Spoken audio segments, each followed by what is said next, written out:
এবারের পাকিস্তান সুপার লিগে পুরো আসর খেলার অনুমতি পেয়েছেন লিটন কুমার দাস ও রিশাদ হোসেন।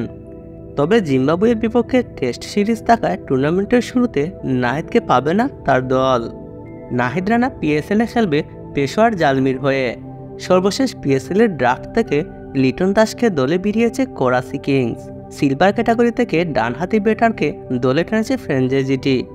রিশাদ পিএসএলে খেলবেন লাহোর কান্দাহার্সের হয়ে। এবারের পিএসএলের পর্দা উঠছে আগামী 11 এপ্রিল থেকে। এর 4 দিন পরই 2 ম্যাচের সিরিজ খেলতে বাংলাদেশে আসবে জিম্বাবুয়ে। আর এ কারণে মূলত লিটন ও নাহিদের অনাপত্তিপত্র পাওয়া নিয়ে দুআশা তৈরি হয়েছিল। নাহিদ জিম্বাবুয়ের বিপক্ষে সিরিজের প্রথম টেস্ট খেলে রওনা হতে পারবেন পিএসএল খেলতে। আর পিএসএলের শুরুর আগেই দলের সঙ্গে যোগ দেবেন রিশাদ ও লিটন। এর মধ্যে রিশাদ বাংলাদেশের টেস্ট সেটআপের মধ্যে নেই।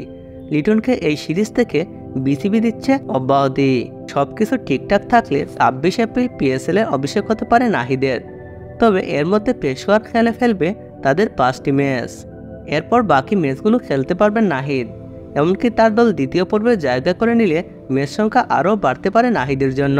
লিটন, নাহিদ এবং রিশাদ হোসেনের জন্য শুভকামনা জানিয়ে ভিডিওটি এখানে শেষ করছি। ধন্যবাদ।